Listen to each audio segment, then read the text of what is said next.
Patient দেখতে দেখতে আমার একটা জিনিস খুব ফিল হলো। যতজন প্রায় বাচ্চাদের স্কেবিসটা খুব বেশি হয়, যতজন পেশেন্ট দেখলাম প্রায় অলমোস্ট 70% এরই স্কেবিসটা এখন আমরা দেখছি তাদের হচ্ছে। আচ্ছা, তাদের প্রত্যেকেরই আমি একটা কমন অভিযোগ, তারা বলছে যে যে স্যার করোনার ভ্যাকসিন দেওয়ার পর থেকে আমাদের এই সমস্যাগুলো বেড়ে গেছে। মানে তাদের কথা হচ্ছে করোনার ভ্যাকসিনের কারণে এটা হচ্ছে। আসলে দেখেন, হচ্ছে কি হচ্ছে না এটা একদম মানে টোটালি বাতিল করে দেওয়া যাবে বিষয়টা এমন না।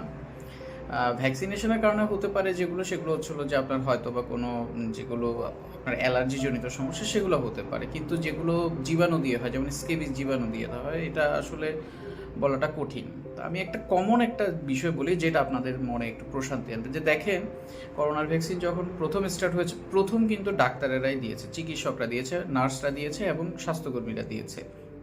আপনি যদি দেখেন ডাক্তার স্বাস্থ্যকর্মীদের মধ্যে কিন্তু এই স্কিনের এই রোগের প্রাদুর্ভাব অত বেশি আমরা লক্ষ্য করছি না। তার মানে করোনার ভ্যাকসিন কিন্তু আমরাও দিয়েছি, কিন্তু আমাদের মধ্যে এই প্রাদুর্ভাব কম। কিন্তু অন্যান্য যারা সাধারণ পপুলেশন যারা আছে, এমনকি সাধারণ বলতে গেলেও যারা একটু কি বলা যায়, যারা গরিব ঘরের বা হচ্ছিল যে লো সোশিও ইকোনমিক কন্ডিশনে বসবাস করছে, অর্থাৎ যাদের এক ঘরে অনেক ফ্যামিলি মেম্বার একসাথে, বা পরিষ্কার পরিচ্ছন্নতার জন্য যাদের আসলে আয় অনুযায়ী তাদের সব ব্যবস্থা নেওয়ার মতো ক্ষমতা নাই, তাদের কথা বলছি আর কি। তাদের কিন্তু এটা বেশি হচ্ছে, স্কুল গোয়িং চাইল্ডদের বেশি হচ্ছে, মাদ্রাসায় থাকা ছেলেদের বেশি হচ্ছে, যারা হোস্টেলে থাকতেছে তাদের বেশি হচ্ছে, ক্লোজ কন্ট্যাক্টে। তো যদি ডাক্তারদের ক্ষেত্রে এটা না হয়ে থাকে, তাহলে করোনা ভ্যাকসিনের বিষয়টা আসলে আমার মনে হয় না যে এটাকে খুব গুরুত্ব দেওয়া উচিত। কারণ যদি করোনার কারণে এটা হয়ে থাকতো, তাহলে কিন্তু ডাক্তারদেরও এই রোগের প্রাদুর্ভাবটা অনেক বেশি হতো। বাংলাদেশে আর একদম কম ডাক্তার নাই, কিন্তু তাদের মধ্যে কিন্তু এই প্রাদুর্ভাবটা দেখা যাচ্ছে না। কারণ আমরা জানি যে স্কেবিস রোগটা কিভাবে ছড়ায়, তাই আমরা স্কেবিস রোগী দেখলে আমরা নিজেরা সাথে সাথে সেটার জন্য যা যা করণীয়, যেমন হাত ডিসইনফেকশন করা, বা হচ্ছিল যে মানে পরিষ্কার পরিচ্ছন্নতার বিষয়টা, বা কীভাবে আমার শরীরে এই রোগটা বাসা বাঁধতে পারে সেই বিষয়গুলো গুরুত্ব করবো, বা আমরা একটু দেখলেই আমরা এটাকে চিকিৎসা করার চেষ্টা করি, এই জিনিসগুলো আমরা করি দেখে আমাদের এই রোগগুলো কম হচ্ছে।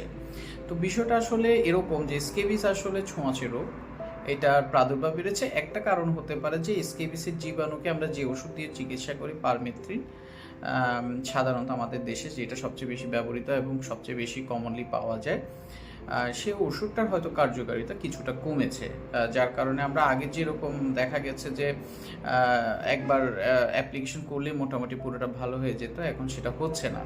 তো শুধু শুধু আপনারা করোনার ভ্যাকসিনের বিষয়টা নিয়ে এত বেশি উদ্বিগ্ন না থেকে, আমার মনে হয় বিষয় এই মাইন্ডসেট থেকে বের হয়ে আসেন যে করোনার ভ্যাকসিনের কারণে আপনাদের এটা হয়েছে।